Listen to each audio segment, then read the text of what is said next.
O magistério, a sala de aula, a escola, sempre foi majoritariamente feminina no Brasil. Aqui em Mucuri não é diferente. A gente está no limite da Bahia com o Espírito Santo, extremo sul da Bahia, e a educação permanece feminina. O Vida de Professor de hoje traz a professora Sara Gazinelli. Sou a professora Sara Gazinelli, trabalho aqui no Jaci, Colégio Jaci, Colégio do Estado, e hoje, nesse ano, eu ministro 3 disciplinas diferentes. Diáspora, Ecossistemas e ODS, que é Objetivos do Desenvolvimento Sustentável. Faço um trabalho sobre projeto de vida com os terceiros anos e agencio, ajudo os meninos, coordeno, na verdade, a agência de notícias. Vida de professora, na verdade. Eu falei da presença feminina e o nome do quadro é masculino, mas nessa vida de professora, corrigindo, quais foram os principais desafios que você enfrentou?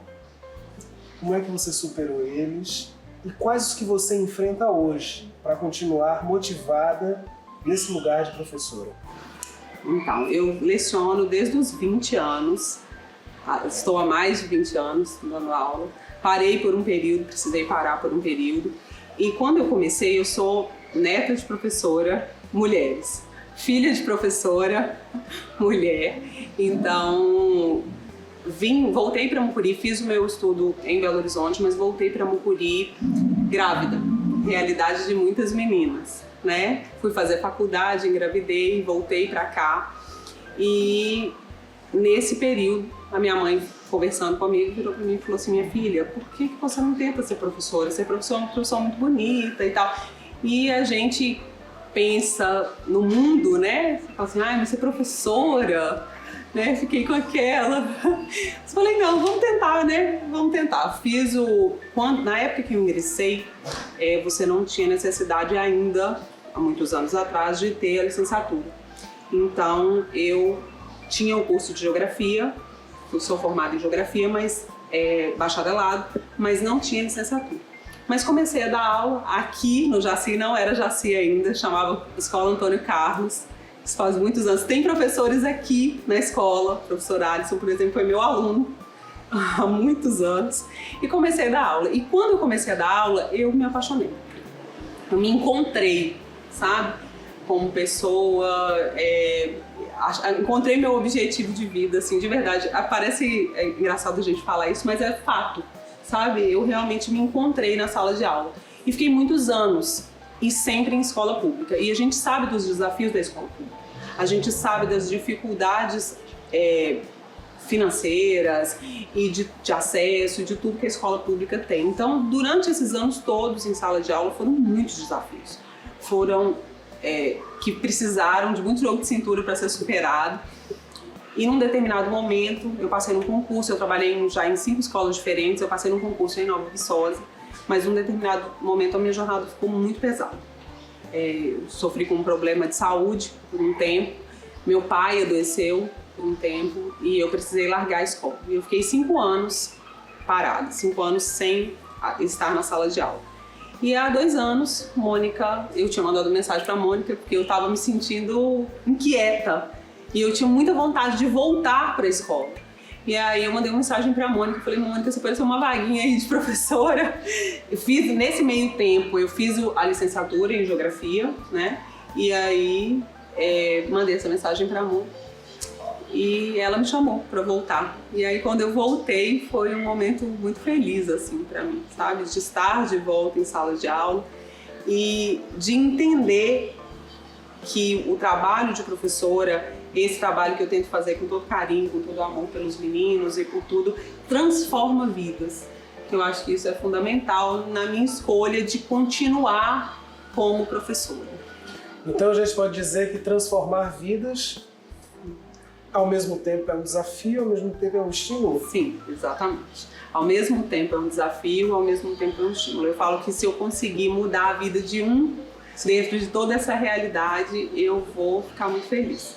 sabe? Porque a gente sabe todos os desafios, principalmente alunos de escola pública, eu repito, a gente sabe de todos os desafios que a escola vive, mas que as realidades de vida dos alunos dessas escolas também são realidades difíceis, mas a gente também sabe como é transformador o ambiente da escola pública, como ele pode ser transformador, como ele pode transformar vidas, e você vivenciar todo dia meninos, alunos que, apesar da extrema dificuldade de viver em situações de vulnerabilidade social e de todos os problemas, passar no vestibular ou conseguir um futuro melhor, diferente, isso traz uma gratidão, sabe? Um sentimento de sucesso mesmo, eu acho. De vida, sabe? De você conseguir, você ver aquele menino que passou por tudo aquilo, conquistando o mundo, eu acho que é muito feliz. Você trabalha um componente que você falou no início, chamado diáspora. A gente sabe que houve uma reformulação, estamos no momento de, agora no final de 2024, né, ainda colhendo frutos, sabores e dissabores do novo ensino médio. Sim. Né? E alguns componentes curriculares, esses componentes transversais, eles trazem desafios. Sim. E quando você falou sobre diáspora, eu fiquei muito curioso, ao mesmo tempo que entendendo que uma professora de geografia tem tudo a ver com essa discussão, mas como é que tem sido essa experiência de trabalhar esse componente com os estudantes aqui na cidade, nessa escola, os estudantes da escola pública de Mucuri? Sim. Quando eu fui convidada para dar aula de diáspora, eu fiquei com muito receio, né? Porque não é um conteúdo onde você vai ter um livro para se apoiar, uma base, não. Pelo contrário, é aquilo que você vai precisar trazer, que você vai pesquisar. Então eu fui ler muito, buscar muito conteúdo para poder trazer para os meninos. Como que eu queria ensinar o conteúdo de diáspora, passar o conteúdo de diáspora para os meninos, sem ficar naquela mesma coisa da história, do professor de história, mas trazendo uma coisa diferente dentro desse conteúdo.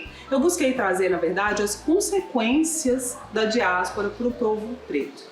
Trazer as consequências da diáspora para a vivência da realidade do dia a dia dos meninos e principalmente das meninas. Eu busco muito um trabalho voltado para empoderar mulheres. Busco empoderar mulheres pretas, buscar trazer uma realidade de, apesar das consequências da diáspora ainda estarem refletidas na sociedade delas hoje, que elas podem tudo, que elas podem conquistar o mundo, que elas têm direito de estar em todos os lugares, que elas têm vozes que precisam ser ouvidas. Então, apesar de ser um desafio enorme, para mim é uma meta mesmo, sabe? Um objetivo mesmo de tentar trazer isso para os meninos, principalmente por elas. Os meninos que me perdoem. Mais uma vez, o desafio e, ao mesmo tempo, a superação dele. Sim.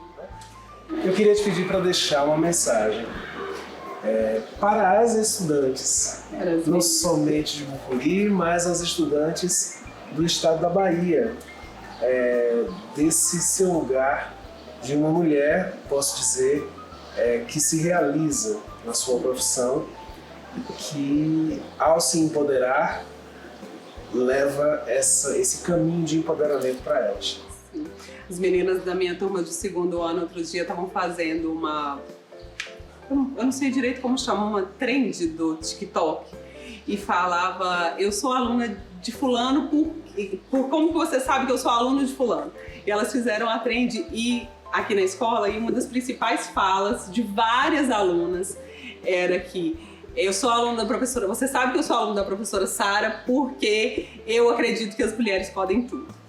Eu realmente acredito que as mulheres, que as meninas podem tudo, que elas têm que lutar pelos seus lugares, que elas têm que acreditar nelas mesmas, lutar pelo seu lugar de fala, lutar pelo seu posicionamento na sociedade, não desistir, não se calar em momento algum.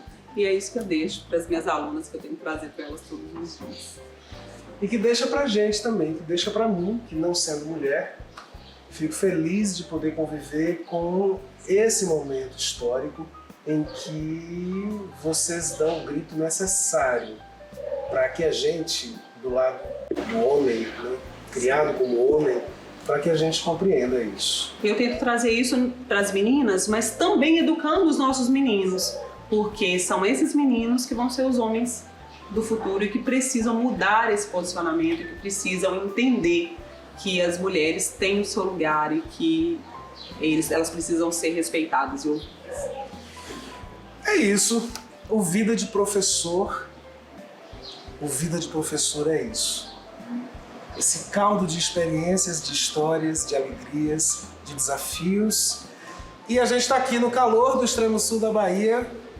Até o próximo Vida de Professor.